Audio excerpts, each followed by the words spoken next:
मतलब भोपाली लैंग्वेज में बोलता, क्यों मियाँ कैसी बज रही है। और स्ट्रिक चलने लगी। तो लोगों ने उनसे कहा मैडम आप चलिए, चले नहीं हॉकी तो अभी शुरू हुई। भोपाल में या पूरे इंडिया में कोई भी रूल बुक नहीं पढ़ता। मतलब अप्रिशिएट करूंगा धनराज पिल्ले को कि इस दौर में 4 ओलंपिक खेला। डेंजरस ना हो, जो करके दोनों हाथों से गोल मार सकते हो। थोड़ा ये रूल जरा से कि उनके डिसीजन से कोई कंट्री हारती है जीतती है फेयर डिसीजन। या आपके माध्यम से बताना चाहता हूँ, कई लोग ये समझते थे टावल बांधा अपना वो सिगार पीता रहता, तो किसी से बात नहीं करता। तो I am thankful to Hockey India कि उन्होंने दोबारा मुझे चांस दिया।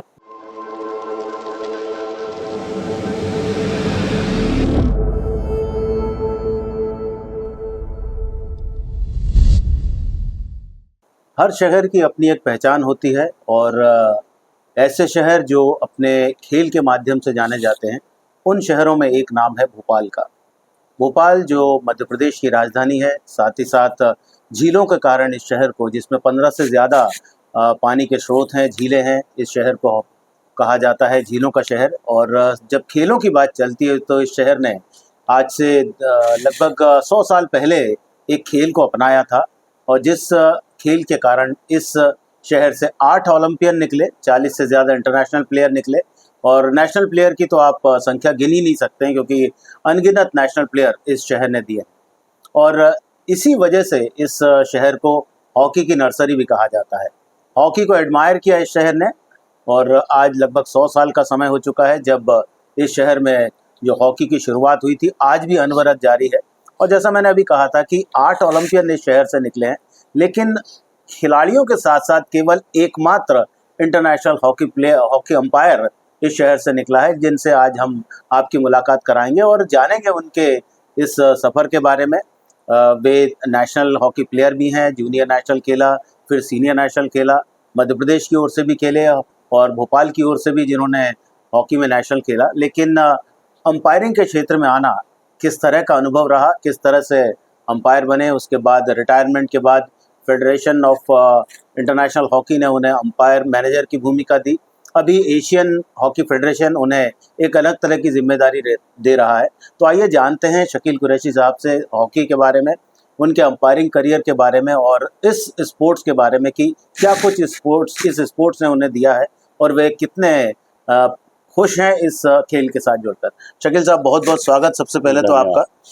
8 ओलंपियन देने वाला शहर, लेकिन एकमात्र इंटरनेशनल हॉकी अंपायर के रूप में आपको जाना जाता है।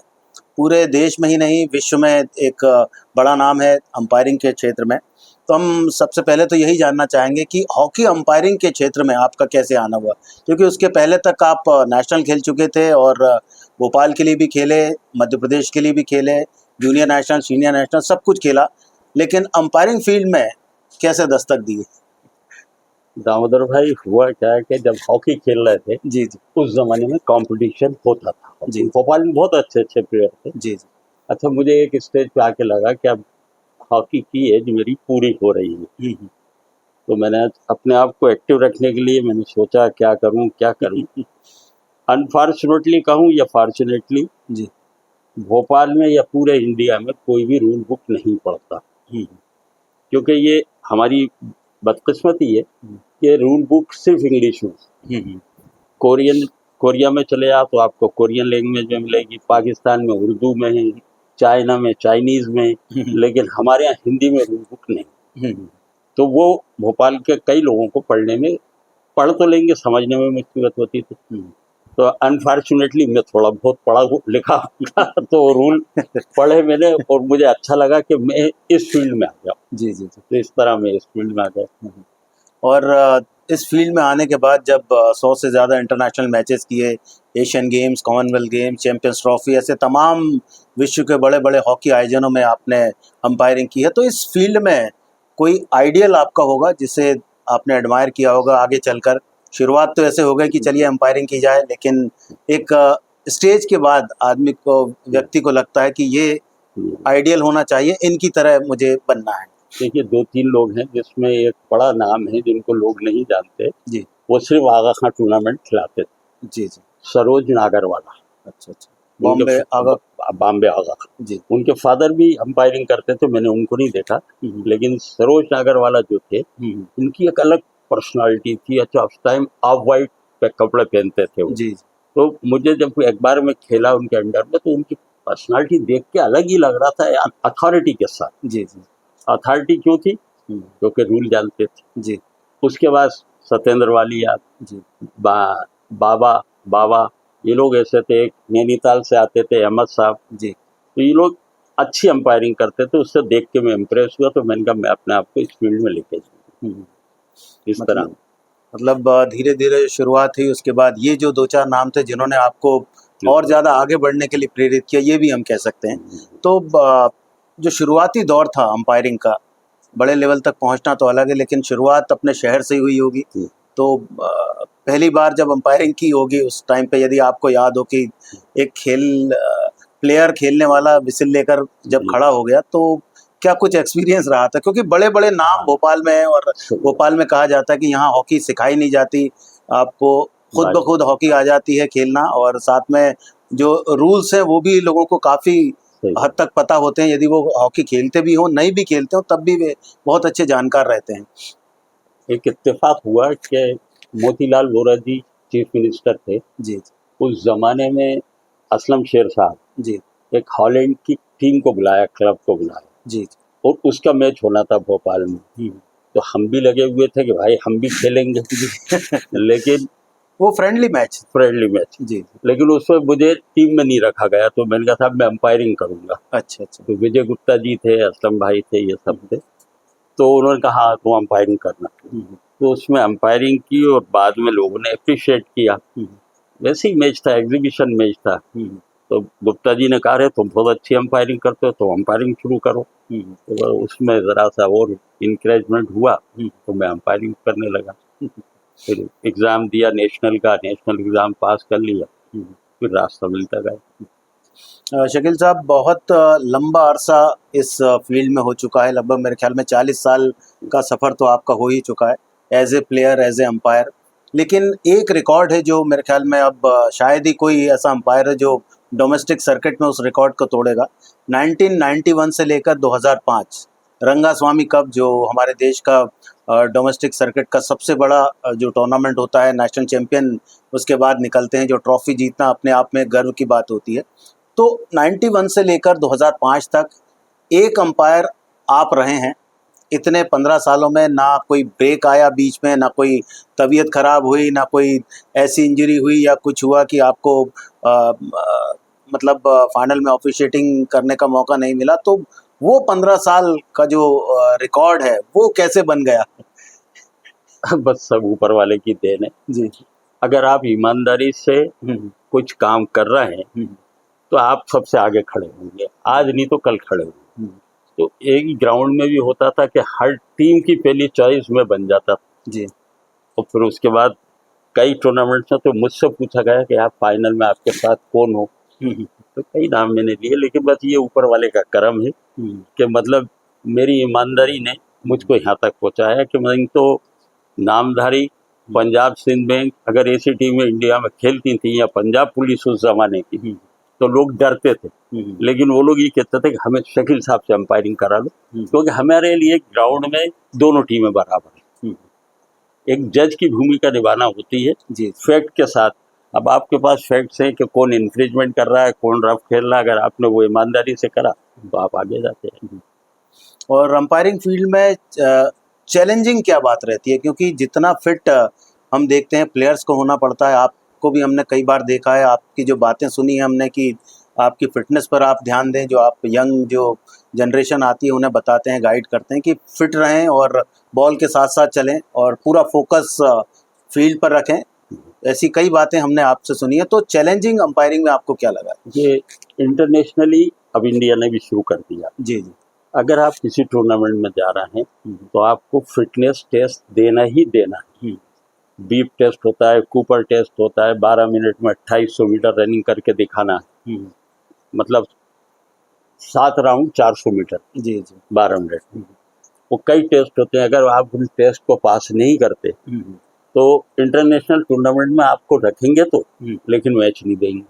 अच्छा। वो फिटनेस टेस्ट पास करना है। अब इंडिया में भी शुरू हो गया है बीप टेस्ट वगैरह शुरू है। तो चैलेंजिंग यही है कि अगर आप फिट हैं और आप सही करेक्ट पोजीशन पे हैं तो आप करेक्ट डिसीजन दे देंगे। ये लिंक करी हुई है, फिटनेस, पोजीशनिंग और डिसीजन। ये तीनों चीजें एक दूसरे से, अगर आप बॉल से ऑफ साइड हो गया, आपकी बॉल पे नजर नहीं है और इन बिटवीन कोई डिफेंडर या अटैकर आ गया तो आप कैन नॉट जज।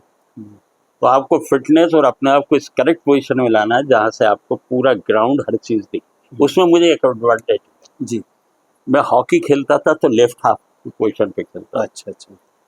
आप वो पुराने लोग जानते हैं, लेफ्ट हाफ को कहते थे किंग ऑफ द ग्राउंड, कि वही एक प्लेयर था जो ग्राउंड में सीधा रहता था जी। बाकी पूरे लोग कहीं ना कहीं उल्टे हो जाते थे, लेकिन वो यूं रहता था ये पूरा ग्राउंड। और लोग कहते थे कि वो लेफ्ट हाफ नहीं है जिसके राइट आउट जिसके लेफ्ट से निकल जाए। अच्छा।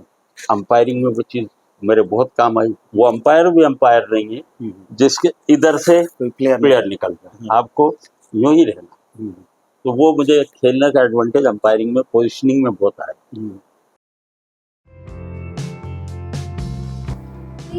क्या like Abro tolerant powder, Abro hair shampoo, Abro onion hair जी, मेरे लिए भी लेके उसका। Abro charcoal face wash, Abro the word of अल्टी कॉस्मेटिक्स।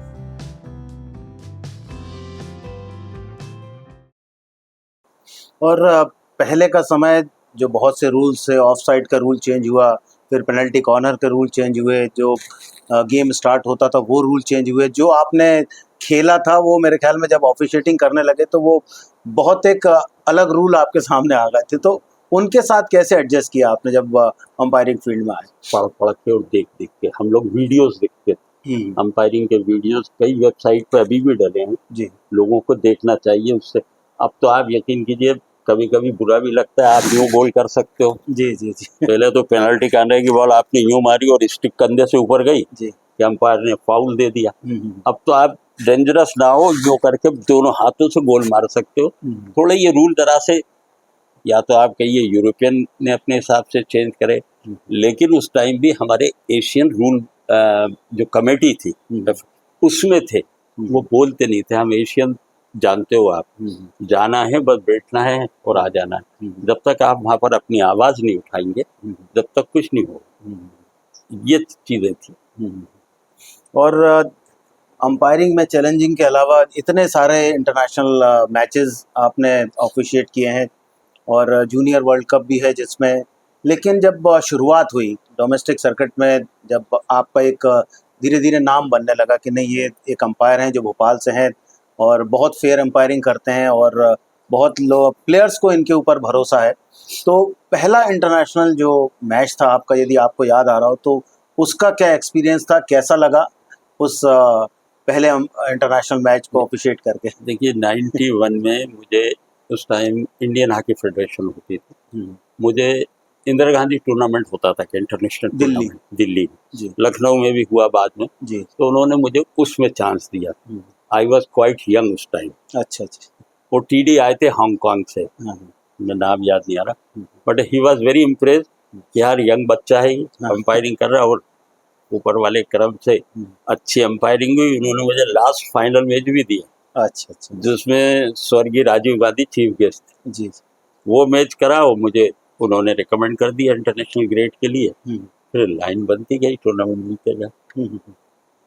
और इंटरनेशनल लेवल पर पहुंचने के बाद जब आप डोमेस्टिक सर्किट में वापस आते हैं अंपायरिंग करने, तो एक लेवल थोड़ा सा चेंज लगता है आपको कि वहाँ का जो लेवल है उसके हिसाब से एज ए अंपायर आपको और ज़्यादा मेहनत करनी पड़ती है, फोकस रखना पड़ता है। तो उसको कैसे मैनेज करते गए, क्योंकि आपको प्रमोट कर दिया कि आप अच्छा कर रहे हैं, लेकिन वहाँ स्टैंड होना, क्योंकि वर्ल्ड लेवल पर स्टैंड होना कोई आसान काम नहीं है। एक दो बार की बात अलग है, लेकिन इतने साल तक आप वहाँ पर रहे, तो उसके पीछे क्या कारण मानते हैं आप? अब सिर्फ हमें रूल्स के टच में रहता था जी। जैसे प्लेयर भी जाते थे, या मैं किसी टूर्नामेंट में नहीं गया हूँ और दूसरा कोई अंपायर गया तो मैं उससे फोन करके पूछता था यार वहाँ नई चीज क्या है। अच्छा। मुझे अब, क्योंकि मुझे अपडेट रहना था, तो वही चीज मुझे अपनी डोमेस्टिक में भी करना चाहिए apply.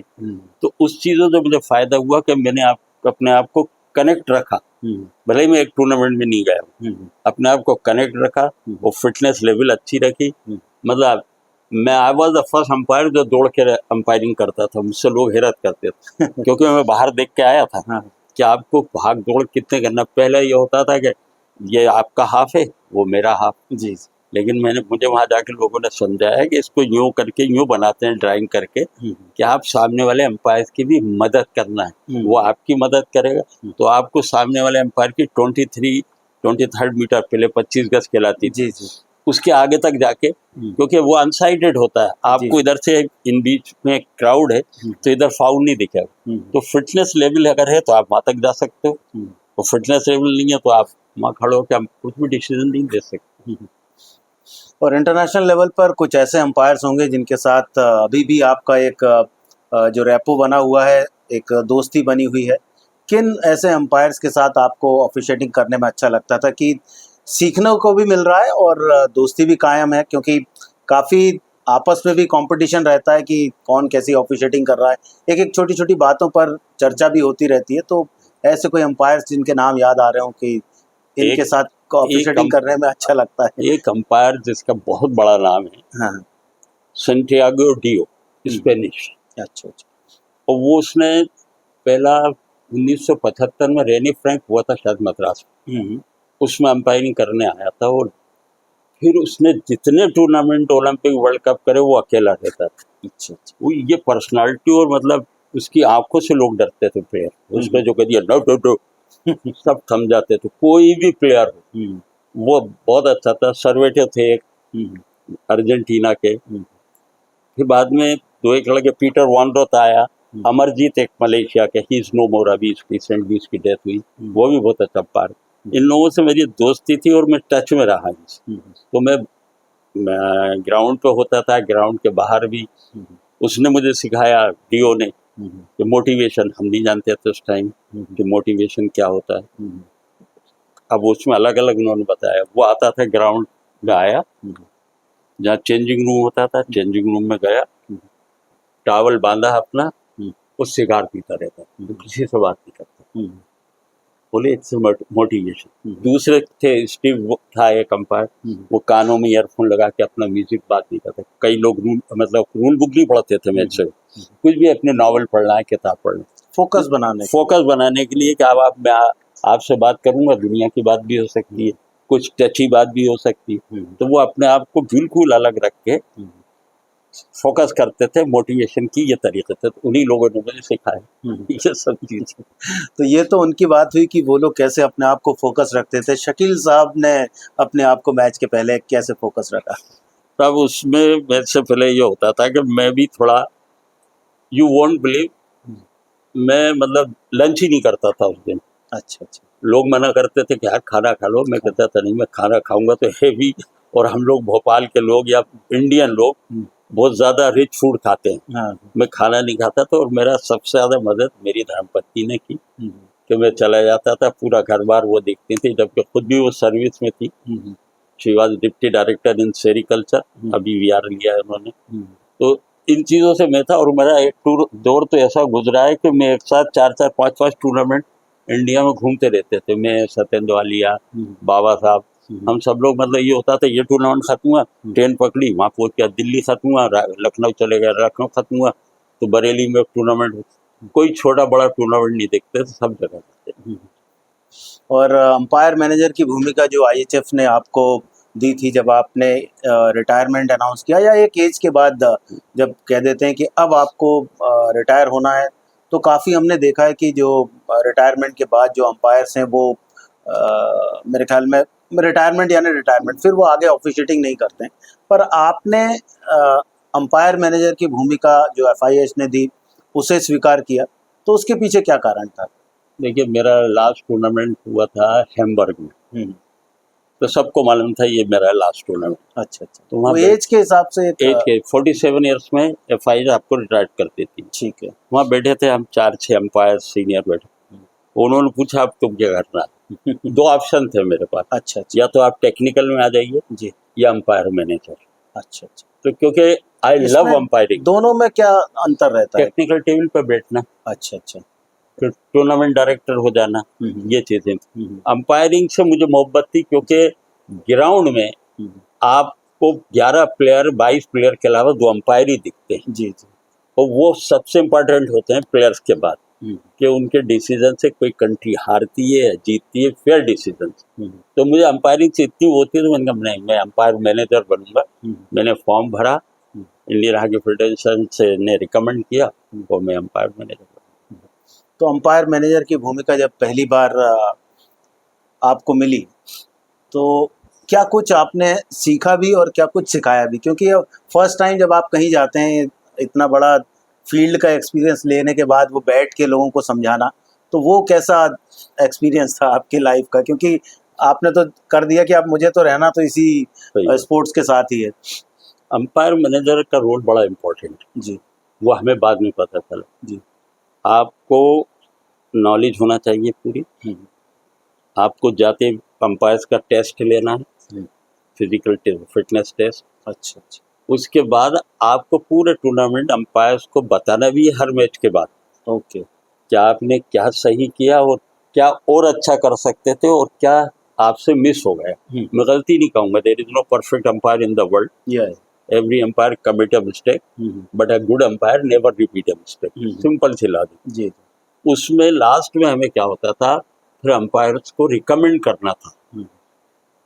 International hockey federation FI से आपको एक परफॉर्मा भेजती थी, उसमें आपको मार्किंग देना थी, अभी तक वो चलती है जी। कि इनकी फिटनेस क्या है, इनका एप्लीकेशन ऑफ द रूल क्या है, अथॉरिटी क्या है, पूरा वो फिर आपको अंपायर्स को इंडिविजुअल बैठ के बताते भी थे, हम तुम्हारी रिपोर्ट ये भेज रहा है और इन एरियाज में आपको इम्प्रूव करना है। मतलब यहाँ आप थोड़ा सा वीक हैं, हाँ, और यहाँ इम्प्रूव करना है। अब किसी से एकदम आप नहीं कह सकते ना नो नहीं यू आर नॉट गुड, ये मतलब एक बेड उसमें आती है। तो ये चीज़ होती है, तो वहाँ जाके लगा कि बहुत इंपॉर्टेंट होता है अंपायर मैनेजर का, और कनेक्ट रहते हैं ना अंपायर से। अब टेक्निकल में तो टेबल पे आते हैं, हमारे यहाँ बहुत अच्छे अच्छे टेक्निकल में भी रहे, मैं इसलिए अभी हमारे भोपाल से फ़हीम, जी जी, फ़हीम जा रहा है बराबर, अच्छे से जा रहा है, एक एग्जिचान है वो भी जा रहा है। ये लोग भी क्यों जा रहा है, क्योंकि ये लैपटॉप के मास्टर, इसलिए ये लोग आगे जा रहे हैं। और एक ऐसा दौर भी था जब अंपायर मैनेजर के बाद अब वापस आप मेरे ख्याल में 5-6 साल के बाद वापस इस फील्ड में आए। बीच में एक छोटा सा गैप हो गया था मेरे ख्याल में 2018 के बाद। अब 2025 में अभी एक इवेंट में भी आप टूर्नामेंट डायरेक्टर थे, अब एक और इवेंट में होने वाले हैं टूर्नामेंट डायरेक्टर। फिर एशियन हॉकी फेडरेशन का जो Asian hockey federation cup, Asian hockey federation का जो एशिया कप इस समय चल रहा है, 17 तारीख से वो चलेगा 21 से 28 तक जी। तो उसमें आपको अंपायर कंडक्टर एक काम दिया गया है एशियन हॉकी फेडरेशन। तो ये काम किस तरह से होगा, किस तरह से इसे देखते हैं एशियाई लेवल पर? मैं बताऊं, इसमें मैं बीच में जब अंपायर मैनेजर था जी, मैं 4 जगह जा चुका हूँ। अच्छा अच्छा।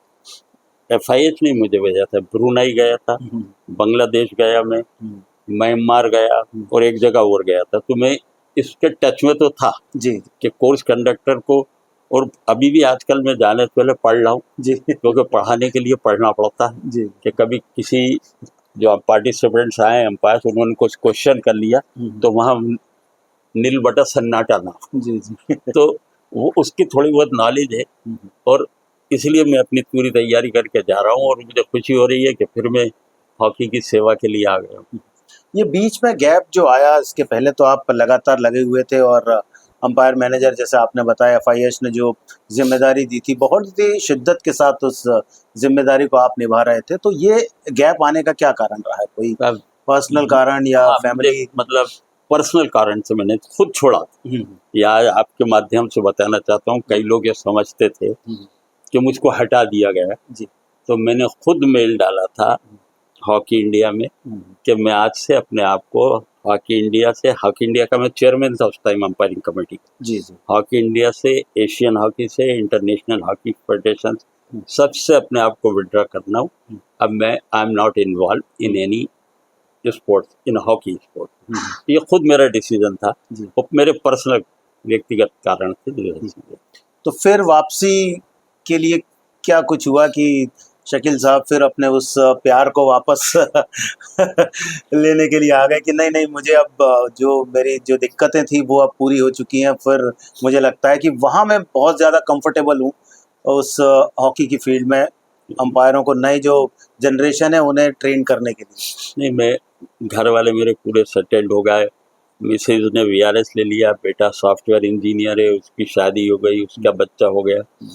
तो मुझे लास्ट ईयर अभी 24 में नेशनल चैंपियनशिप मद्रास में हुई, जी जी। तो हॉकी इंडिया ने मुझे उसमें अपॉइंट किया। तो वहां जाके सबसे मिलके बहुत अच्छा लगा कि यार वही पुराना तो परिवार मिल गया। कई पुराने लोग भी मिले, कई नए लोग भी मिले, कई कोचेस ने कहा शकील सर आप कहाँ हो, आप आइए आइए। तो I am thankful to Hockey India कि उन्होंने दोबारा मुझे चांस दिया। मुझे अभी उन्होंने अपॉइंट भी किया है उबेदुल्ला के लिए, और ये चांस मुझे मिल गया है जिसकी मैंने हॉकी इंडिया को इन्फॉर्मेशन भी भेजी है, वहाँ से अप्रूव कराया मैंने, और मैं अब जा रहा हूँ कि मैं फिर अब इंजॉय करना चाहता हूँ।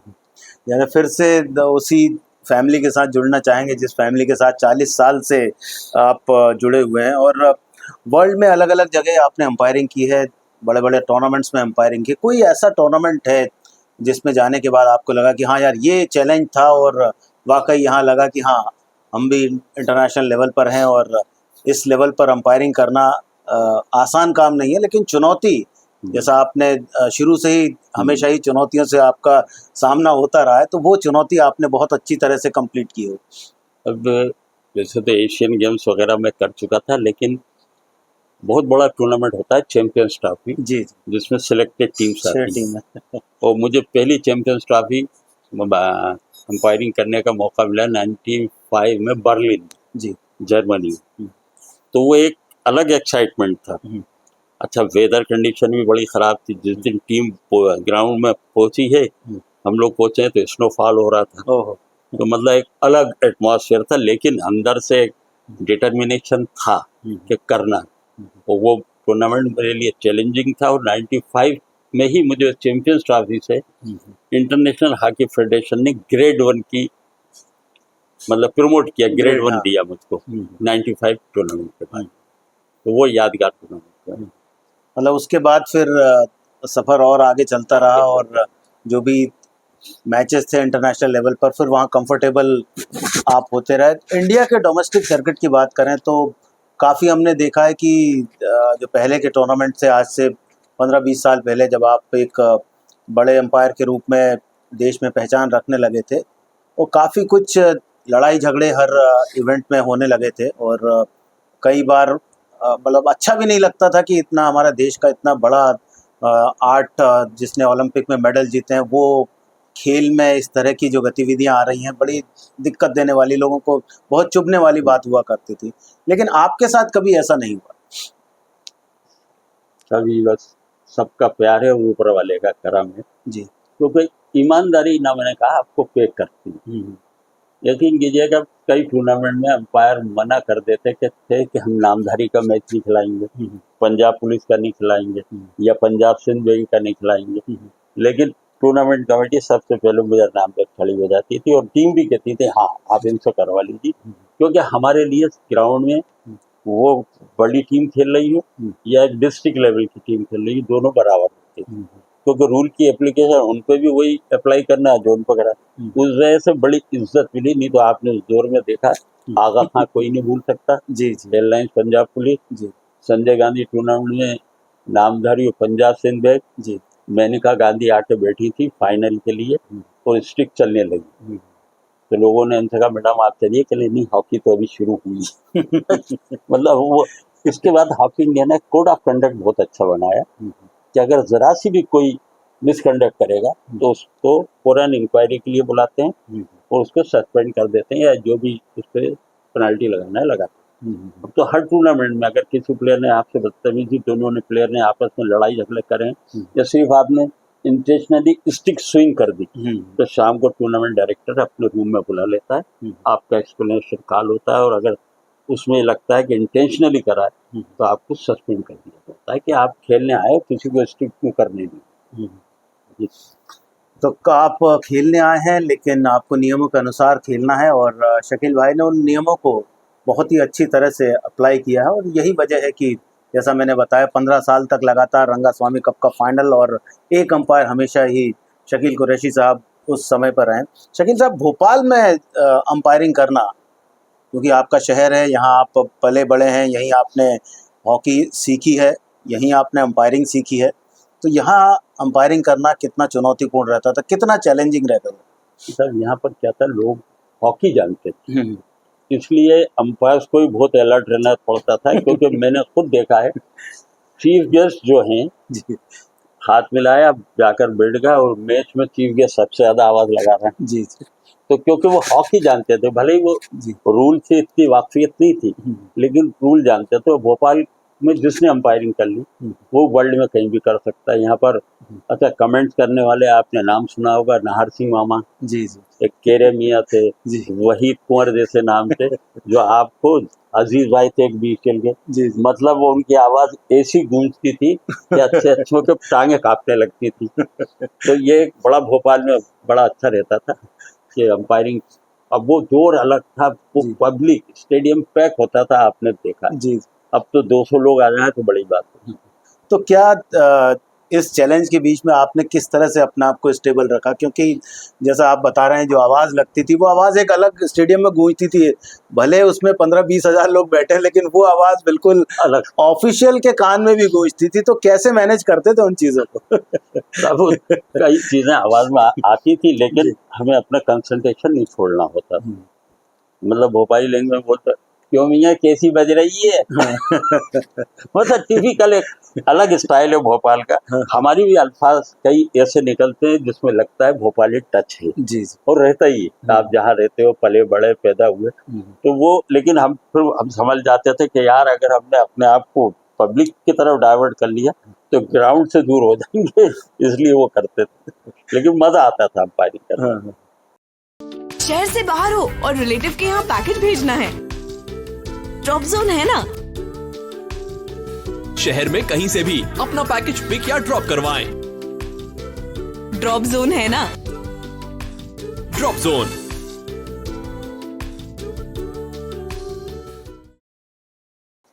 तो बैटन कप जो हमारे देश का वो हॉकी का टूर्नामेंट है जिससे 100 से ज़्यादा साल हो चुके हैं, बहुत ही पुराना हॉकी का टूर्नामेंट, जिसमें खेलना अपने आप को प्रूव करना भी रहता था। और शकील साहब जैसा बता रहे हैं कि मोहन बागान के लिए भी खेले थे 1 साल, उसके बाद अंपायरिंग उन्होंने की, और 100वां जो संस्करण था उसे ऑफिशिएट किया। उसकी यानी पूरा जो गाइडेंस रहा उस 100वें साल में वो आपने दिया था। तो ऐसे कई ऐसे टूर्नामेंट्स हैं जिसको आपने ऑफिशिएट किया है। मेरे ख्याल में डोमेस्टिक सर्किट में तो सारे टूर्नामेंट्स हैं। तो किन किन जगह पर आपको लगता था कि यार यहाँ अंपायरिंग करना है, अब अच्छा लगता है? जैसे हमने सुना है लखनऊ, जहाँ हॉकी में बहुत ज़्यादा वो है, केडी सिंह बाबू साहब भी काफ़ी उसमें इन्वॉल्व रहते थे। तो वहाँ का लखनऊ का कोई ऐसा वाकया हो टूर्नामेंट का, क्योंकि आपके साथ किस्से कहानियाँ इतने जुड़े हैं, और जब आप बताते भी हैं उन किस्से कहानियों को तो लोग बहुत दिलचस्पी के साथ सुनते भी हैं। केडी सिंह बाबू भी एक अलग टूर्नामेंट होता था, बाबू साहब के नाम से होता था जी। बाबू साहब से मेरा मिलने का भी मुझे सौभाग्य हुआ है कि जब मैंने 1976 में भिलाई स्टील प्लांट की ज्वाइन की जी। तो उस टीम के कोच थे मिस्टर अरमन बास्टियन, जिसको लोग एयरमैन कहते थे। जी जी जी एयरमैन। वो कोच थे। वो पूरी टीम को उन्होंने 40 दिन का कैंप सीधा लखनऊ में लगाया। अच्छा। तो बाबू साहब से उस टाइम मिले थे हम, मतलब पहली बार बाबू साहब कोचिंग दी, हम वहाँ प्रैक्टिस करते थे। और जब टूर्नामेंट में गए थे उस टाइम झम्मन लाल शर्मा जी सब कुछ होते थे जी। वो रोज सुबह ग्राउंड आते थे, दिन में आते थे, शाम को आते थे, और वो अपने किस्से सुनाते। लेकिन भोपालियों की आदत, तो मैं I am one of them, मैं सुबह बहुत लेट उठता था। मेरे रूम पार्टनर जो थे सत्येंद्र वालिया जी, वो आज भी 4-4:30 बजे उठ के वॉक के लिए चले जाते हैं। वो जब घूम के आ जाते थे 8 बज जाते थे, जब कहते थे मियाँ उठ जाओ नाश्ता करने चलना। तो एक दिन झम्मन लाल जी उनके साथ आ गए। अच्छा। तो कहने मियाँ के 2 लगाओ बैत, ये सुबह नहीं उठता है। क्योंकि वाकई ये हमारी एक कमी है, हमारी भोपाल टीम का मैच अगर सुबह हो जाएगा तो हम नहीं खेल पाते। क्योंकि हम लोग रात को जागते हैं, मोटिवेशन है नहीं, वो उठे हो चल दिए। तो रात को अगर आप जागे हो तो सुबह का मैच हम खेल ही नहीं सकते, आंखें ही नहीं खुल पाती। यानी मानसिक रूप से ही तैयार नहीं है मैच के लिए। शकील साहब, आपने वो दौर में मेरे ख्याल में हॉकी खेलना शुरू किया जब टर्फ नहीं हुआ करता था, उसके बाद फिर टर्फ आया जहाँ पर आपने खेला, फिर आप टर्फ पर अंपायरिंग करने लगे। तो क्या बदलाव उस दौर में आया, क्योंकि वो एकदम से सब कुछ हुआ। 1975 वर्ल्ड कप हुआ, इंडिया वर्ल्ड कप चैंपियन बना, उसके पहले ओलंपिक हुआ, उसके पहले जो वर्ल्ड कप हुआ इंडियन टीम 3rd प्लेस पर रही 1971 में। तो वो जो दौर था टर्फ आने का भी आपने देखा, और जो घास का जो ग्राउंड था, जो चट ग्राउंड था, वो जाने का भी आपने देखा। वो हॉकी बहुत अच्छी होती थी। जी जी आपको याद होगा जब 1975 में हम वर्ल्ड कप जीते जी और 76 में मॉन्ट्रियल ओलंपिक में जी हमारी मकसद 6ठी 7वीं पोजीशन ही हो रही, जी क्योंकि कुछ समझ ही नहीं पाए थे, इंडिया में टर्फ नहीं थी। 75 का वर्ल्ड कप जीत रहे हैं और 76 में हमारी विवन हो गया, मतलब खराब हार थी, हमें उसको मान नहीं सकते। जबकि 72 ओलंपिक में हमने ब्रॉन्ज मेडल जीता था, क्योंकि सब हो रहे थे ग्रास पे, जी नेचुरल ग्रास पे। वाकई ब्यूटी थी हॉकी में, टर्फ पे है, टर्फ पे आपको ब्यूटी नहीं मिलेगी, सिर्फ फिटनेस चाहिए। और मैं उसके लिए मतलब अप्रिशिएट करूंगा धनराज पिल्ले को कि इस दौर में 4 ओलंपिक खेला। किस वजह से खेला? फिटनेस की वजह से। अदरवाइज वो तो और खेल लेता अगर ग्रास पे होता। जी जी और बदकिस्मत में कहूँगा दिलीप तिर्की जी 3 ओलंपिक खेला, चौथे में टीम क्वालिफाई नहीं हुई, नहीं तो वो भी 4 ओलंपिक खेल। ये लोग फिटनेस से खेलने वाले लोग, लेकिन ग्रास पे वो हॉकी डब्ल्यू फॉर्मेशन में खेली जाती थी, 5-3-2-1। अब तो 3 आगे 3 पीछे, 3 पीछे 2 इधर, मतलब वो फॉर्मेशन है ही नहीं। अब आप किसी से कहेंगे ये सब अटैकर हैं, ये पीछे खेल रहे हैं। पहले होता था right out, right in, centre forward, left in, left out. अब ये नाम ही खत्म हो गए। मतलब 11 खेलना है, कैसे खेलना है वो बिल्कुल हर कुछ। लेकिन एज ए अंपायर अब किस तरह से मैनेज करते हैं, क्योंकि अब जिस तरह से फास्ट हॉकी होने लगी है, 2-2 3-3 मिनट में रोलिंग सब्स्टिट्यूशन है। आप पहले तो 3-4 प्लेयर चेंज होते थे, आज तो सारे के सारे प्लेयर चेंज कर देते हैं, और जब टीम हारने लगती है लास्ट 1-2 मिनट में तो गोलकीपर को भी हटा देते हैं। ऐसे नियम जब आते जाते हैं तो अंपायर्स पर उसका कितना प्रभाव पड़ता है? देखिए, ये रूल बहुत अच्छा आया है, रोलिंग सब्स्टिट्यूशन। जी, पहले 11+2 होते थे, जी 2 सब्स्टिट्यूशन होते थे, बाकी लोग तो 14, 15, 16 नंबर पेने बैठे रहते थे, कहीं को चांस नहीं मिलता था। 2 ही सब्स्टिट्यूशन होते थे, लेकिन रोलिंग सब्स्टिट्यूशन थे, क्योंकि हॉकी हो गई है फास्ट। जी, टर्फ पे बड़ा मुश्किल है दौड़ना। जी, आप टर्फ क्या है? एक शेविंग ब्रश है। जी, पहले क्या होता था कि पानी अगर बरस गया तो मैच नहीं होगा। जी, अब अगर पानी नहीं है तो मैच नहीं होगा, और टर्फ पे पानी नहीं होगा तो आप छिल जाओगे। शेविंग ब्रश की तरह बगैर अगर आप गीला किए हुए ब्रश फेरोगे तो आपको, तो फर्क आ गया। उसकी वजह से फिटनेस लेवल बढ़ गया। और आज जो है टीम है, हमारी इंडिया टीम अभी अच्छा खेल रही है, क्योंकि साल भर 6 महीने 8 महीने कैंप लगे रहते हैं, फॉरेन कोच है, इंडियन डोमेस्टिक कोच भी है, लेकिन फिटनेस लेवल है। अगर फिटनेस लेवल नहीं होगा तो टर्फ पे आप खेल ही नहीं सकते। और अंपायर्स के लिए टर्फ आपके दिनों के मुकाबले अब कितना ज़्यादा चैलेंजिंग होता जा रहा है? नहीं, अब अंपायरिंग और मैं कहूँगा टफ हो गई है। पहले ऑफ साइड होता था जी, अब ऑफ साइड नहीं है। अब बहुत कुछ अंपायरिंग का, लेकिन एक मतलब मदद हो गया, दोनों टीम एक टीम की तरह जानते हैं। जी, आपको अपॉइंटमेंट लेटर मिला एक दिन पहले कि कल आपका मैच है, ये 2 अंपायर हैं और एक ये तीसरा आपका रिजर्व अंपायर। तो उसी टाइम डिसाइड हो जाता है, सुबह ब्रेकफास्ट पे हम तीनों को साथ कर रहे हैं, वहाँ बैठ के बात करते हैं कि हम किस तरह रूल एप्लीकेशन करेंगे, कहाँ एक दूसरे को कोऑपरेट करेंगे। तीनों बैठते हैं, ये नहीं कि साहब 2 ही अंपायर है, तीसरा ग्राउंड में कभी भी कोई अंपायर हुए इंजर्ड हो जाते हैं। तीनों बैठ के डिसाइड करते थे, डिस्कस करते थे। फिर ग्राउंड में ब्रेकफास्ट के बाद अपने रूम में जाके आराम कर रहा है या जो कर रहा है, फिर शाम को ग्राउंड में साथ रहते। तो आपस में डिस्कशन बहुत ज़रूरी है, और बगैर टर्फ है उसके बगैर आप कर ही नहीं सकते। शकील साहब, आपके समय में तो मेरे ख्याल में एक बार डिसीजन दे दिया तो फिर वो चेंज होना बहुत मुश्किल हुआ करता था। लेकिन आज के दौर में टेक्नोलॉजी का जो यूज़ हो रहा है ऑफिशिएटिंग में, अंपायर्स के लिए क्या आप मानते हैं जो वीडियो रेफरल आ रहे हैं ऐसे नियम में आ गए, तो इससे और ट्रांसपेरेंसी बढ़ी है ऑफिशिएटिंग में, या अंपायर्स को भी थोड़ा सपोर्ट मिला है कि जी हाँ, एक यदि आपसे कुछ गलत जजमेंट हो गया तो वो रेफरल के द्वारा अपोनेंट जो भी टीम है वो उसे करेक्ट कर सकती है? नहीं देखिए, अच्छा है, लेकिन मेरे हिसाब से प्लेयर्स ऑन फील्ड अंपायर की वैल्यू कम हो गई। फ्लो ब्रेक हो रहा है। उन्होंने कहा नहीं आप सब वीडियो अंपायर से पूछो, आपने करेक्ट डिसीजन दिया है।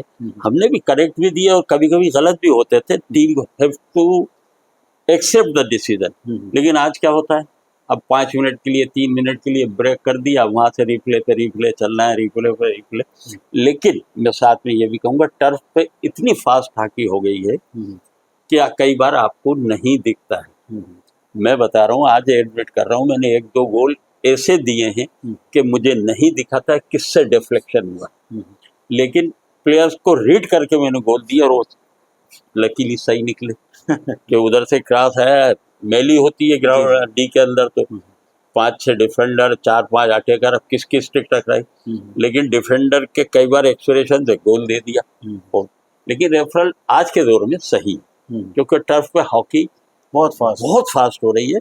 मतलब मैं कई लोगों को बुरा लगेगा, मैंने एक बार मेरे जर्मनी और ऑस्ट्रेलिया का मैच खिला रहा था, मैं उस कॉर्नर पे था, वहाँ से उसने लॉफ्टेड बॉल फेंक दी है जो सर्कल के पास गिरी। मैं अपनी जिंदगी में इतना तेज नहीं दौड़ा, लकीली वो गोल मिस हो गए। लेकिन मुझे लग रहा था मेरे लंग्स, मेरे फेफड़े फट जाएंगे। उसका रीज़न था, उस ज़माने में सिगरेट पीते थे। यू वोंट बिलीव, मैंने आके अपनी पूरी सिगरेट तोड़ी 95 में, और सब चीज़ें उस दिन सिगरेट छोड़ दी कि नहीं ये गलत चीज़ है, अगर अंपायरिंग करना है तो इन सब चीज़ों से दूर रहना पड़ेगा। तो फास्ट इतना हो चुका है खेल, क्या आप पल भर में आप इधर से उधर, और अंपायर फिटनेस चाहिए प्लेयर के साथ साथ। तो रोलिंग सब्स्टिट्यूशन जो अपन पहले बात कर रहे बहुत अच्छा आया है कि आप 2-2 3-3 मिनट बाद आ जाओ और चले जाओ, पूरी एनर्जी के साथ आओ, रेस्ट करके आओ। बिल्कुल। तो दर्शकों, शकील कुरैशी साहब जिन्होंने पूरे वर्ल्ड में अलग अलग बहुत सी कंट्रीज़ में और बहुत से तमाम बड़े बड़े इवेंट्स में अंपायरिंग की है, लेकिन वो जो आनंद अपने शहर में अंपायरिंग करने का आता, बहुत कुछ सिखाता भी है आपको और चैलेंज भी देता है कि आप कितना फोकस के साथ अंपायरिंग करते हैं। और शकील साहब ने उस चैलेंज को भी बहुत अच्छी तरह से अंगीकार किया, स्वीकार किया और अपने जो स्टेटस है उसे मेंटेन करके रखा। देश के प्रतिष्ठित हॉकी अंपायर्स में आपकी गिनती होती है और आज भी बहुत सम्मान के साथ पूरे देश में आपको देखा जाता है। एक छोटे से जगह से निकलकर इंटरनेशनल लेवल तक पहुंचना कोई आसान काम नहीं है, लेकिन उनकी बातों के साथ इस एपिसोड को केवल इतनी देर में ही समेटना बहुत मुश्किल है। तो हम इस एपिसोड का पहला अंक यहीं पर रोकते हैं, यहीं पर उस अंक को विराम देते हैं और दूसरे अंक में, दूसरे एपिसोड में हम फिर से बाकी बातें जो शकील साहब से करनी और भी बाकी है वो आपके लिए लेकर आएंगे।